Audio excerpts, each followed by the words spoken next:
Balik lagi nih Kiki dan Pepe. Kita datang lagi. Semoga belum bosan. Gue mau ngomongin langsung ya. Biasa review film. Filmnya yang gue tonton minggu ini. Lihat dong baju kita berdua. Pokoknya tiap minggu selalu kita beda. mewakili film dan TV seri. Oke, silakan lanjut. Gue mau ngomongin Warkop DKI Reborn. Oke.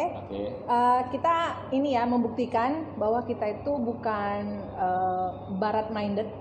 Jadi kita tetap mereview film Indonesia juga. Ya. Jadi bukan cuma film Eropa, Amerika, tapi kita juga tetap cinta film Indonesia. Oke. Silakan Mas Kiki. Warkop DKI Reborn. Kali ini pemainnya itu adalah Adipati, Randy, sama si GGS tuh siapa? Ganteng-ganteng serigala. Aliando.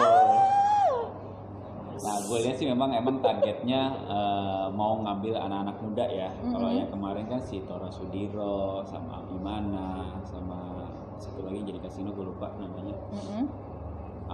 Emang targetnya jadi Gundala. Kan Abimana. Oh iya benar.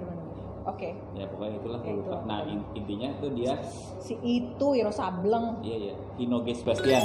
Nah, itu dia. Lanjut. Itu waktu itu kan kayaknya memang segmennya ingin merefresh Dono Kasino Indro. Nah ini itu sukses. Format itu sukses. Terus kebetulan juga pemasarannya juga bagus. Sehingga juga di beberapa tahun yang lalu, 2 tahun yang lalu nggak salah, berarti setahun yang lalu itu mencapai istilahnya box office Indonesia. Betul. Nah yang sekarang ini berat nih. Beratnya karena pemainnya bukan 3 orang itu lagi. Ini pemain-pemain baru. Tapi tetap membawa nama Warkop. Itu beratnya gitu loh.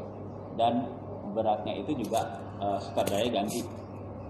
Oke, sutradara ganti. Dan ketika gue nonton, gue nggak tahu ini film tentang apa sih gitu. Dan boleh bilang gue nyesel gue nonton itu karena ya komedinya tuh nggak ada. Komedinya tuh gini. Biasanya kan dibikin setup kan. Ada satu kejadian naik. Ini belum lucu udah di-cut ke kejadian lagi. Scene berikutnya. Jadi belum dapat udah pindah, belum dapat udah pindah. Terus kalaupun lucu pun dipaksa gitu. Jadi kayak gue nggak ketawa gitu loh. Gue sebagai orang yang nonton film Warkop DKI pada zamannya waktu masih almarhum Kasino Asal itu. Jadi kayak kayak jatuh banget, flop banget gitu loh. Kasian gitu. Iya. Apalagi ketika yang kemarin yang sebelumnya Tora Sudiro itu sukses, yang ini kayak ngeflop banget. Padahal itu ada 3 pemain yang menurut gue itu cukup mumpuni gitu. Ada Aliando, ada Adipati, tapi entah kenapa kok nggak dapet ya gitu. Jadi kayak gue sebagai pecinta film Indonesia yang suka mengajak orang-orang ayo dong nonton, jadi gue kayak malu gitu. Even sampai gue pun ketiduran, dan ketika gue ketiduran, serius lu ketiduran?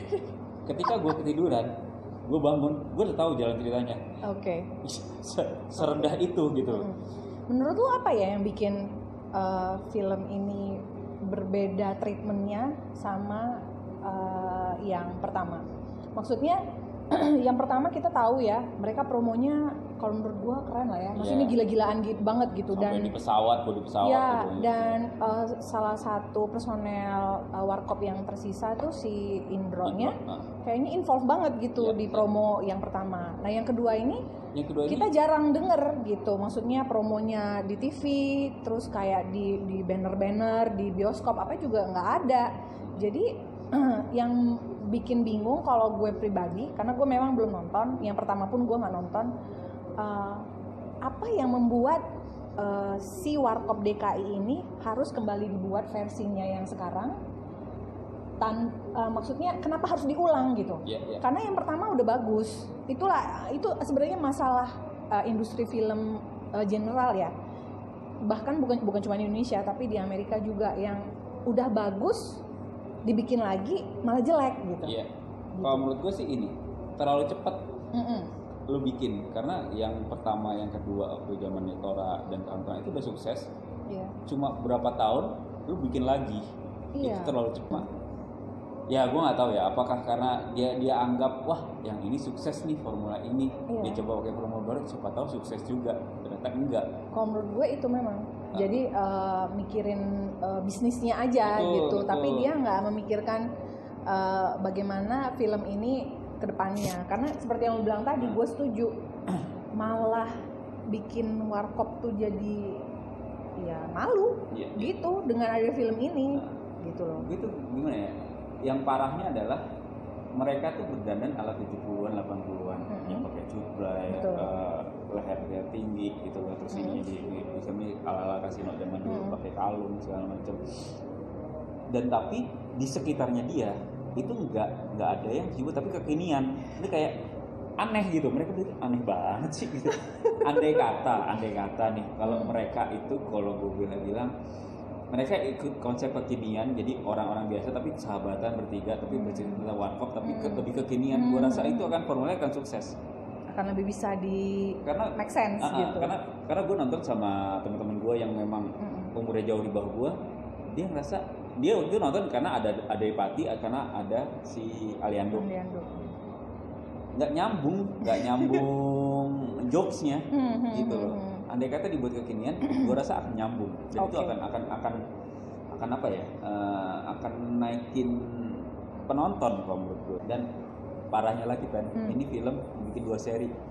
Jadi lo tahun depan siap-siap. Gue baru mau nanya sama dia, menurut lo perlu nggak ada lagi film warkop? Nggak taunya emang bener ada. Udah dengan review kita teman-teman nggak anti nonton film Indonesia. Masih banyak film Indonesia yang bagus. Orang tua lo ngajakin nonton itu ya sebagai pengabdian aja nggak apa-apa. Tapi kalau lo mau tidur, monggo. Bukan maksud gue. Oh ya, bapak minta ditemenin nonton, oh ya wes gitu loh. Tapi jangan atau lo beliin tiket, lo masuk ke dalam lo tinggal. Ya, oke lah, gitu aja. Ya, thank you.